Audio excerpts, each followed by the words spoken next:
नमस्कार साथियों, आप सभी कैसे हैं। आप सभी का आर्यन ऑल एग्जाम नोट्स में मैं राम नरेश मिश्र स्वागत करता हूं। दोस्तों, आज आप सभी के लिए नागरिक शास्त्र भाग 12 प्रस्तुत कर रहा हूं, जो बहुत ही महत्वपूर्ण है और विगत 10 वर्षों के प्रश्न पत्रों से लिया गया है। तो यहाँ पर जितने भी प्रश्न हैं बहुत ही महत्वपूर्ण हैं, जो अक्सर SSC, bank, police, railway, TGT, PGT और टेट, सीटेट और तमाम विभिन्न परीक्षाओं के लिए, साथ ही साथ बोर्ड परीक्षा के विद्यार्थियों के लिए, बहुविकल्पी, अतिलघुत्तरी आदि के लिए बहुत महत्वपूर्ण है। तो इन सभी प्रश्नों को अच्छे से दोहरा लें। आइए, आपका समय न गवाते हुए हम सब प्रश्नों की शुरुआत करते हैं।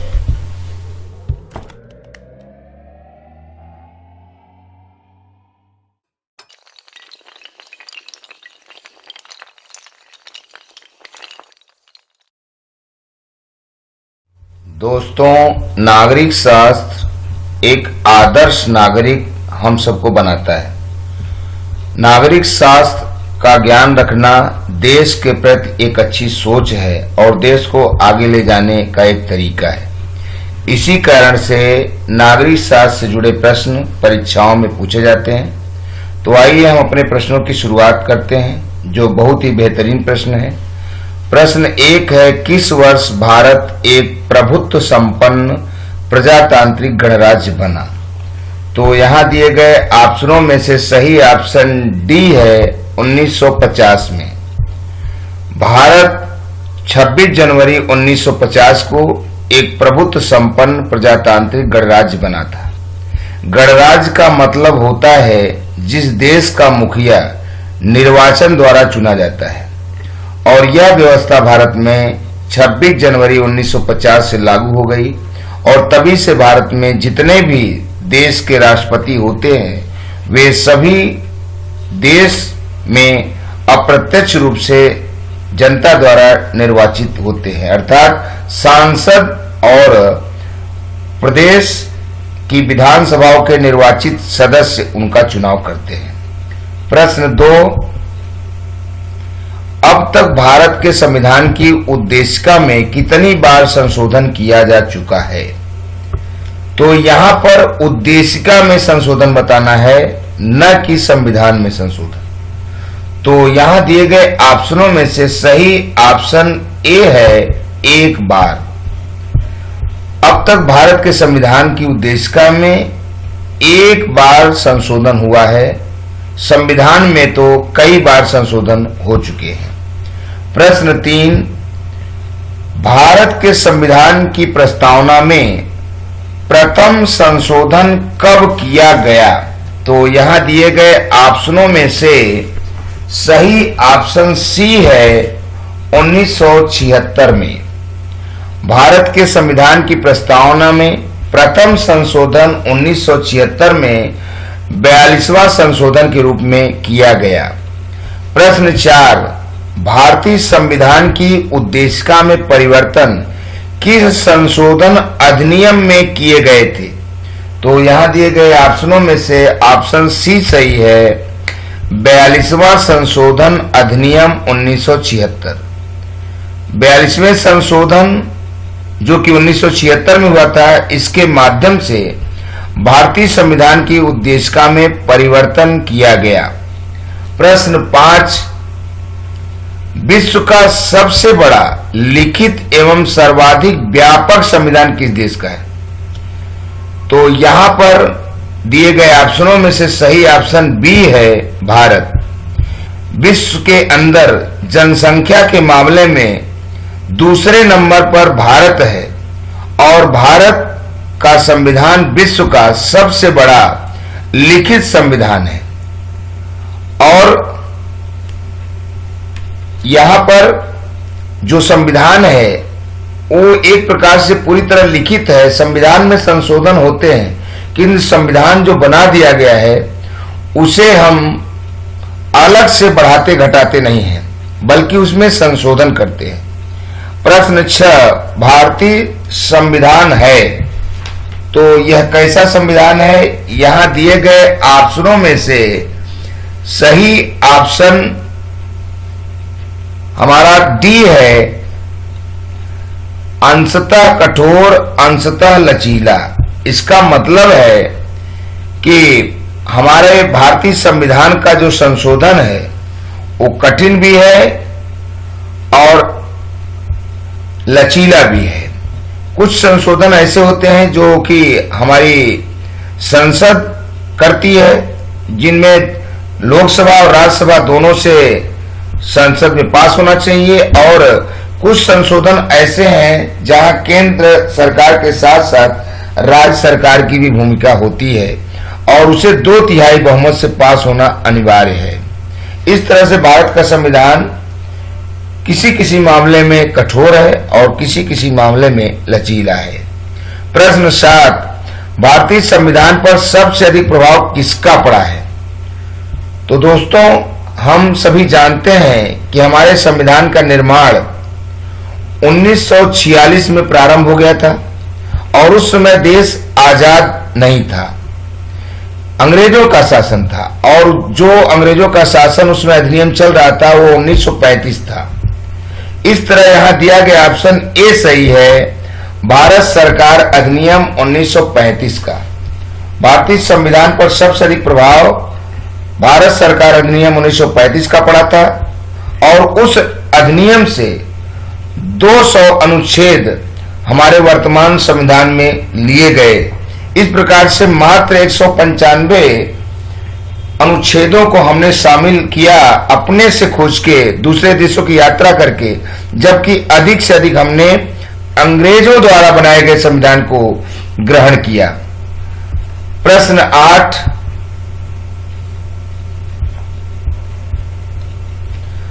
दोस्तों, अंग्रेजों द्वारा स्थापित प्रथम व्यापारिक केंद्र कौन सा था? तो यहां दिए गए ऑप्शनों में से सही ऑप्शन डी है सूरत। अंग्रेज जब भारत में आए तो उन्होंने अपना व्यापारिक केंद्र सूरत को बनाया और वहां पर कोठियां भी तैयार की।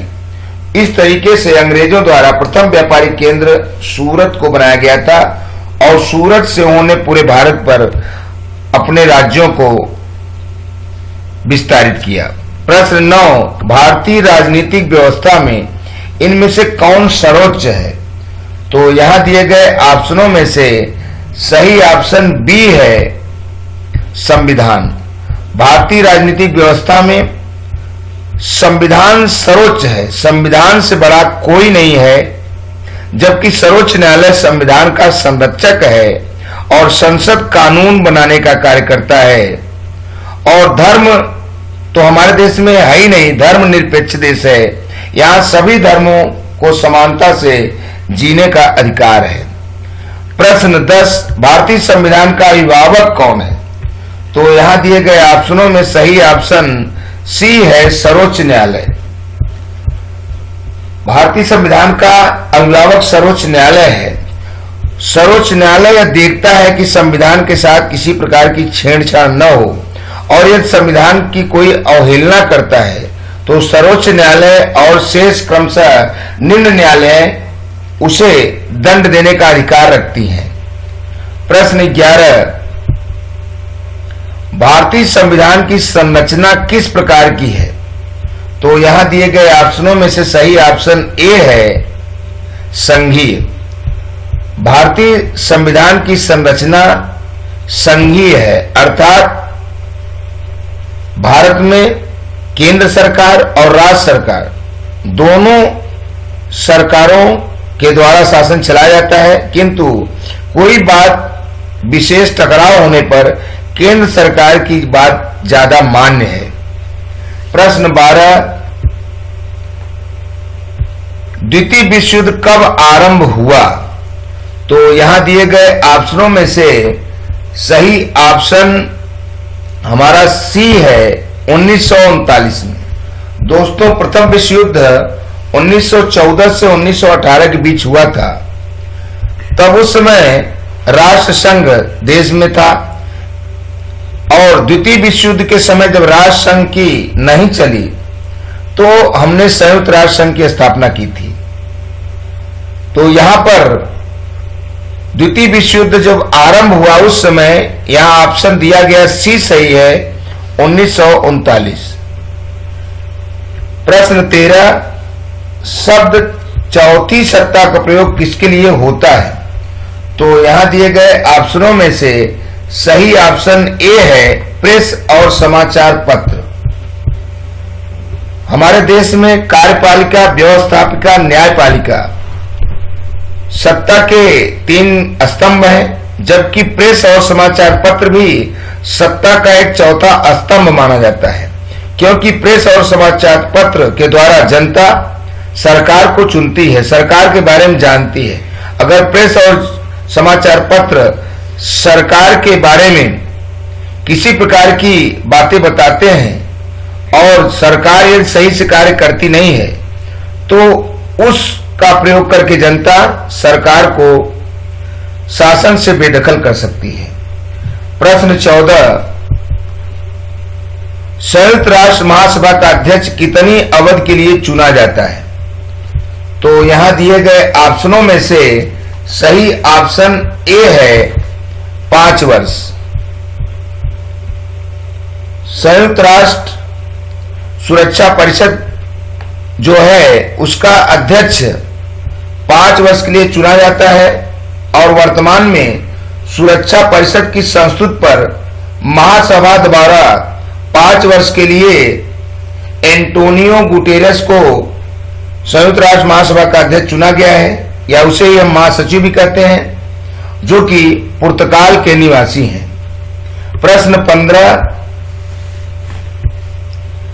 भारतीय संविधान का कौन सा लक्षण आमरिश संविधान से अनुप्रेरित है?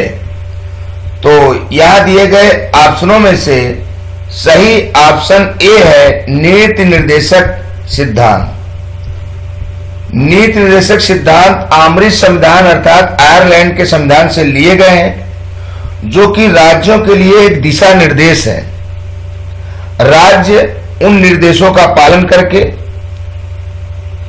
जनता के कार्यों को करती है। राज्य में जो शासन करते हैं सरकार के लिए कोई वचनबद्धता नहीं है कि ये कार्य करना ही है, और कोई भी इसके खिलाफ सर्वोच्च न्यायालय या किसी अदालत में रीट दायर नहीं कर सकता है।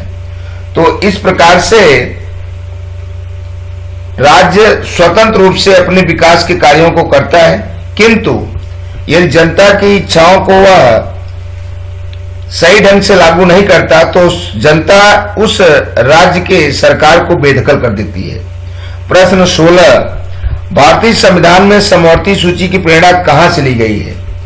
तो यहां दिए गए ऑप्शनों में से सही ऑप्शन सी है ऑस्ट्रेलिया। भारतीय संविधान में समवर्ती सूची की प्रेरणा ऑस्ट्रेलिया देश से ली गई है।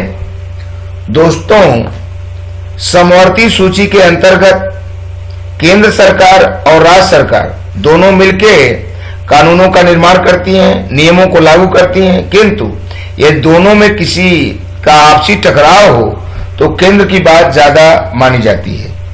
प्रश्न 17, भारतीय संविधान में मौलिक कर्तव्य का विचार कहां से लिया गया है? तो यहां दिए गए ऑप्शनों में सही ऑप्शन सी है रूस के संविधान से। भारतीय संविधान में मौलिक कर्तव्यों को रूस के संविधान से लिया गया है। प्रश्न 18, कानून के समान संरक्षण का वाक्य कहां से लिया गया है? तो यहां दिए गए ऑप्शनों में से सही ऑप्शन ए है अमेरिका। कानून के समान संरक्षण का मतलब है कि कानून सभी के लिए समान है, कानून का पालन हर एक के लिए आवश्यक है, और यह बात अमेरिका से ग्रहण की गई है। प्रश्न 19, सर्वोच्च न्यायालय की व्यवस्था किस देश से लिया गया है? तो यहां दिए गए ऑप्शनों में से सही ऑप्शन बी है यूएसए अर्थात यूनाइटेड स्टेट अमेरिका। सर्वोच्च न्यायालय के कार्यों के बारे में जानकारियां और उसके कार्य करने के ढंग को हमने यूनाइटेड स्टेट अमेरिका से लिया है। प्रश्न 20, किसने कहा था मानव प्राकृतिक रूप से एक राजनीतिक प्राणी है? तो यहां दिया गया ऑप्शन बी सही है अरस्तु। अरस्तु ने यह बात कही थी कि मानव प्राकृतिक रूप से एक राजनीतिक प्राणी है। व्यक्ति को राजनीति से संबंधित जितनी सुविधाएं हैं उसे देनी होगी और तभी वह देश के प्रति सजग रह पाएगा। प्रश्न 21, भारतीय संविधान के संशोधन प्रक्रिया किस देश के संविधान से प्रभावित है? तो यहां दिए गए ऑप्शनों में से सही ऑप्शन डी है, दक्षिण अफ्रीका। भारतीय संविधान के संशोधन की प्रक्रिया दक्षिण अफ्रीका से प्रभावित है, अर्थात दक्षिण अफ्रीका से ली गई है और इसे हमने अनुच्छेद 368 में दर्ज देखा है और वहीं संविधान में इसे 368 द्वारा संशोधन प्रक्रिया को हमने देश पर अपनाया है। प्रश्न 22, संसदीय शासन प्रणाली सर्वप्रथम किस देश में विकसित हुई? तो यहां दिए गए ऑप्शनों में से सही ऑप्शन ए है, ब्रिटेन। संसदीय शासन प्रणाली सर्वप्रथम ब्रिटेन में विकसित हुई और हमने संसदीय शासन प्रणाली को ब्रिटेन से ग्रहण किया है। प्रश्न 23, हमारे संविधान में मूल अधिकार कहां के संविधान द्वारा प्रेरित है? तो यहां दिए गए ऑप्शनों में से सही ऑप्शन ए है, संयुक्त राज्य अमेरिका। हमारे संविधान में मूल अधिकार संयुक्त राज्य अमेरिका से ग्रहण किए गए हैं। सबसे पहले मूल अधिकार 7 थे, जिनमें संपत्ति का अधिकार अब कानूनी अधिकार बन चुका है और इसे अनुच्छेद 300 क में वर्णित किया गया है। शेष 6 अधिकार, समानता का अधिकार, स्वतंत्रता का अधिकार, शोषण के विरुद्ध अधिकार, धार्मिक स्वतंत्रता का अधिकार, सांस्कृतिक एवं नैतिक अधिकार तथा संवैधानिक उपचारों का अधिकार, ये मूल अधिकार 6 वर्तमान में संविधान द्वारा लोगों को प्रदत्त है। यदि इनकी अवहेलना होती है तो कोई भी व्यक्ति सर्वोच्च न्यायालय या उच्च न्यायालय में रीट दायर कर सकता है। प्रश्न 24, भारत के राष्ट्रपति की आपातकालीन शक्तियां निम्नलिखित में से किस देश की देन है? तो यहां दिए गए ऑप्शनों में से सही ऑप्शन सी है, जर्मनी के संविधान की। भारत के राष्ट्रपति की आपातकालीन शक्तियां जर्मनी के संविधान से ली गई हैं।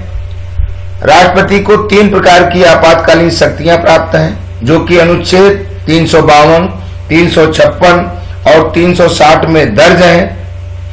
352 के अनुसार देश में बाह्य या आंतरिक किसी प्रकार की विपत्ति होने पर, बाह्य आक्रमण होने पर राष्ट्रपति देश में राष्ट्रपति शासन लागू कर सकता है।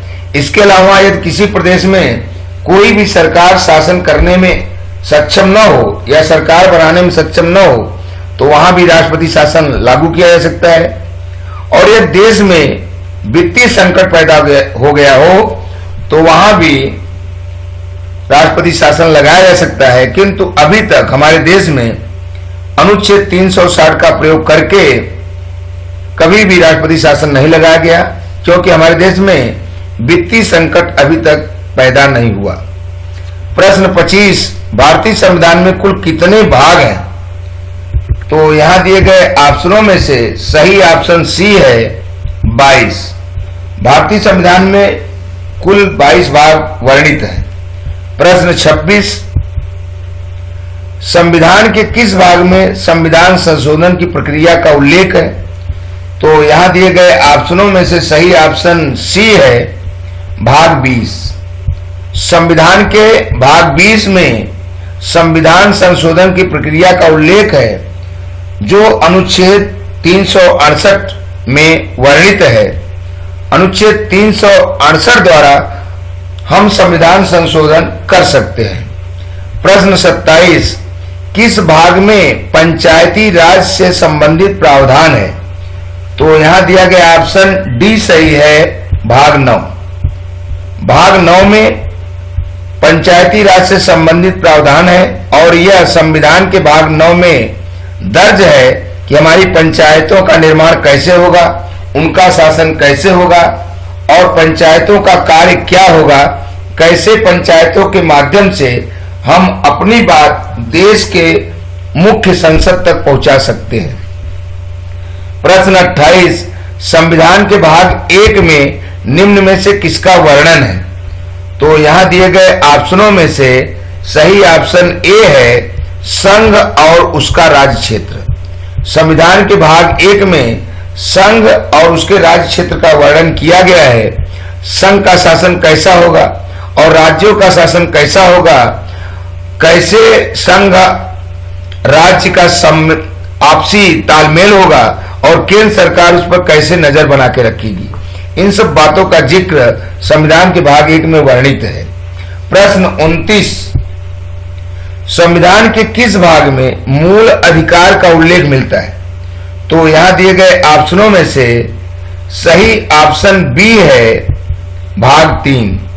संविधान के भाग 3 में मूल अधिकारों का जिक्र किया गया है, जिसमें वर्तमान में 6 प्रकार के मूल अधिकार: समानता का अधिकार, स्वतंत्रता का अधिकार, शोषण के विरुद्ध अधिकार, धार्मिक स्वतंत्रता का अधिकार, सांस्कृतिक एवं नैतिक अधिकार और संवैधानिक उपचारों के अधिकार के बारे में वर्णन है।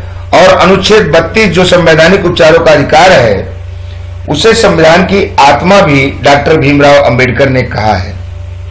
और इस वीडियो का अंतिम प्रश्न नंबर 30, संविधान के किस भाग में मूल कर्तव्यों का उल्लेख है? तो यह भी प्रश्न कई बार परीक्षाओं में पूछा गया है। यहां दिया गया ऑप्शन बी सही है, भाग 4 क। संविधान के भाग 4 क में मूल कर्तव्यों का वर्णन है। लोगों को किस प्रकार से देश के प्रति, समाज के प्रति अपने कर्तव्य को रखना है और किसी प्रकार से वे देश का अहित न करें, देश की तमाम संपत्तियों की कैसे रक्षा करें, इन सब के बारे में भाग 4 का में वर्णन है। तो दोस्तों, आपने पूरा वीडियो देखा। आपके लिए 2 प्रश्न भी दिए गए हैं। इन प्रश्नों के उत्तर हमें कमेंट बॉक्स में जरूर बताएं। प्रश्न 1 है, संविधान के किस भाग में संविधान संशोधन की प्रक्रिया का उल्लेख है? और प्रश्न 2 है, भारतीय संविधान में समवर्ती सूची की प्रेरणा कहां से ली गई है? इन दोनों प्रश्नों के हमें उत्तर बताएं। और यदि प्रश्नों के उत्तर देने में असुविधा हो तो वीडियो को पुनः अच्छे से देखें। और यदि आप हमारे आर्यन आल एग्जाम नोट्स चैनल पर नए हैं तो चैनल को सब्सक्राइब कर लें, बेल आइकन की घंटी दबा दें, अपने दोस्तों में शेयर करें, लाइक करें, जिससे हमारे द्वारा प्रसारित वीडियो समय समय पर आपको प्राप्त होती रहे और आपके तमाम शुभचिंतक भी लाभान्वित हो। हमें आशा है कि आप नियमित रूप से अपने परीक्षा की तैयारी कर रहे होंगे। हम आपके लिए कल इतिहास भाग 13 को प्रसारित करेंगे। आप इसे देखना न भूलें। शुक्रिया, थैंक यू, धन्यवाद।